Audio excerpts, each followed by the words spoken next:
Not only must the United States collapse its economy and its money, but in addition, Israel has to wage a big war, which even non-Muslim political analysts are now anticipating. A big war.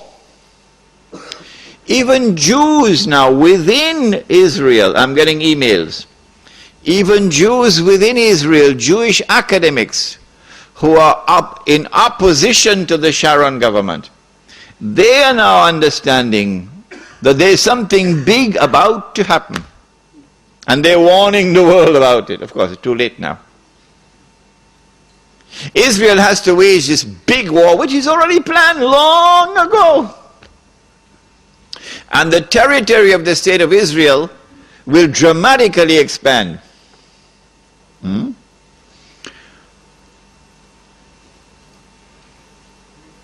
And the Palestinian problem will be solved because they'll be exported out.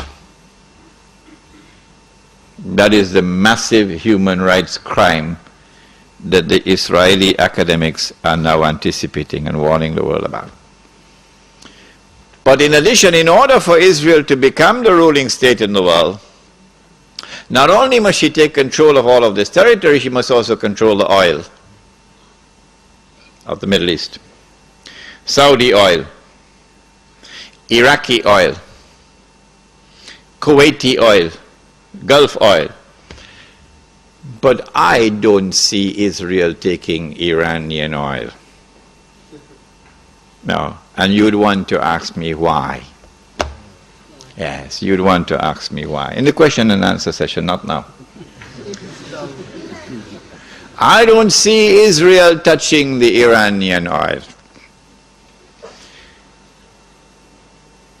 Now that's going to be a very, very important event in world affairs.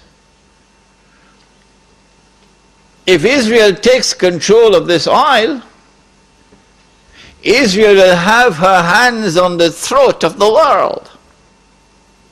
Not so much Britain and the United States, because Britain has North Sea oil. The United States has a lot of oil, sufficient to meet its domestic consumption. And so who is going to have Israel at their throats? The answer, Europe, Japan, and the rest of the world dependent upon Middle East oil, but particularly Europe and Japan.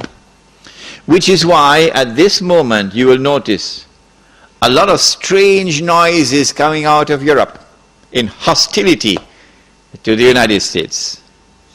Because the Europeans are beginning to open their eyes and now beginning to slowly understand what we knew all along.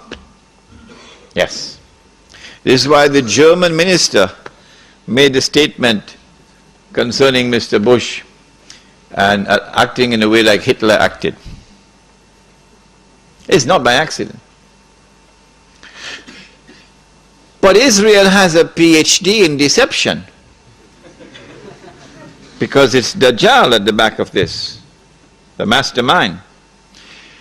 And Israel would not want to wage a big war and appear to the world naked, clearly as an aggressor. No, that's not deception. Israel has to wage her big war and make it appear as though she was only defending herself. The only Muslim I know of who has had the capacity to be able to penetrate the deception that has been going on all these years, the only one I know of, was a man who never went to Al-Azhar University. Now, he wasn't the Sheikh. His name was Malcolm X. He's the only man I know of who had that eyes wish to see and could clearly recognize the strategy and the deception. Read Malcolm X.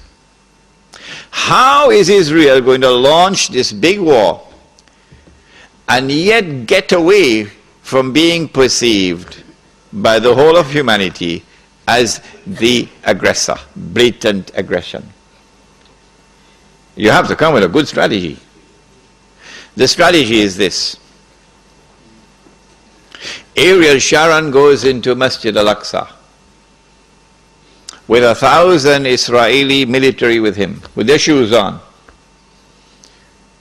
with the full knowledge that this calculated act of extreme provocation must have a response, a fiery response. And as the flames of the new intifada emerge, you must keep it burning by committing upon the Palestinian people more and more atrocities that drive them into a greater and greater rage. This is planning, this is strategy, this is not happening by accident. As Israel unleashes this barbaric oppression upon the Palestinian people, you must have a television station which you plant amongst them, which will cover this, that your Egyptian television would not cover, and your Jordanian government would not allow on Jordanian television, so you create something called Al Jazeera. And the Arab masses believe Al Jazeera is their station. This is the only place in the world we can get authentic information, Al Jazeera. So Al Jazeera is now used to portray all the atrocities. And so around the Arab world, the masses only have to tune into Al Jazeera and they know what's happening. And so the Arab masses become more and more angry, more and more enraged. And guess who begins to tremble now? The governments which are pro-American. The governments which have entered into peace treaties with Israel. These are the ones who are now trembling because their people are becoming more and more enraged. So Mubarak in Egypt and Saudi Arabia, I don't know, is Fahad or Abdullah, and Abdullah in Jordan, and Sheikh Sabah in Kuwait, etc. Israel has to judge the temperature on the ground in the Arab world. And because Israel has a strategic military alliance with the United States of America, it is when Israel judges the temperature to be hot enough, only then will Israel give the go-ahead to the United States to attack Iraq. Only then. And you have to inform the whole world in advance that you're going to attack Iraq. So the masses must be expecting it. Why? So that when the United States attacks Iraq, you would have the kind of spontaneous outburst from the Arab masses that you want. That they will take to the streets in massive demonstrations.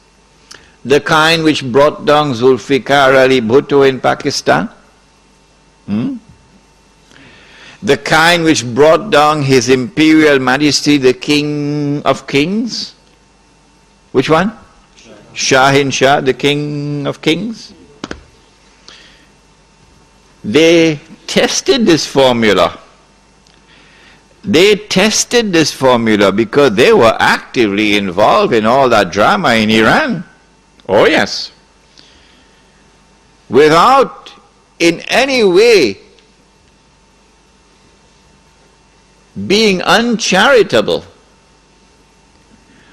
or lessening in any way my appreciation and my respect and the honor which I have for those who led the Iranian Revolution. I have to admit that in addition to their sincere efforts and their struggle against the oppression of the Shah, that there were also others at work to help them without their even knowing it. So they have finessed this methodology of how to bring the masses out onto the streets. And this is what is about to occur. As the masses go out onto the streets, the ones who are going to be targeted are the pro-American regimes in the Arab world. The objective? To get one or more of these regimes to fall through massive demonstrations, anti-American and anti-Israeli demonstrations. Which one is likely to fall first? Let me stop. Come on.